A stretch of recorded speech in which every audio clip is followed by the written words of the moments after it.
Hi everyone, welcome back to my channel Priyanshi's kitchen. Priyanshi's కిచెన్లో ఈరోజు recipe fish fry అండి. Fish fry ఎలా తయారు చేసుకోవాలో చూద్దాం. నేను ముందుగా ఫిష్ని క్లీన్ చేసుకుని ఈ విధంగా పక్కన పెట్టుకున్నానండి. దీనిలో టేస్ట్కి సరిపోయే సాల్ట్ వేసుకుంటున్నాను.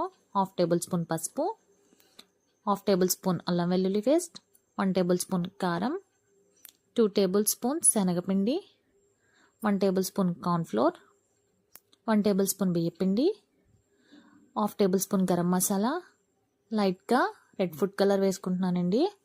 1/2 చెక్క లెమన్ వేసుకుంటున్నాను. ఇవన్నిటిని పీసెస్కి ఇలా బాగా పట్టే విధంగా మొత్తం కలుపుకుంటూ ఈ విధంగా మొత్తం స్ప్రెడ్ చేసుకోవాలండి. ఇప్పుడు 10 మినిట్స్ పక్కన పెట్టుకుని మనం ఆయిల్లో ఈ విధంగా హీట్ చేసుకోవాలండి. చూసారా, మనం లో ఫ్లేమ్లో ఈ విధంగా వేయించుకోవాలండి. చూసారా ఫిష్ అనేది ఎంత బాగా వేయిందో, చాలా టేస్టీగా ఉంటుందండి. వీడియో అందరూ ట్రై చేయండి. ప్లీజ్ లైక్ చేయండి, షేర్ చేయండి, సబ్స్క్రైబ్ చేయండి.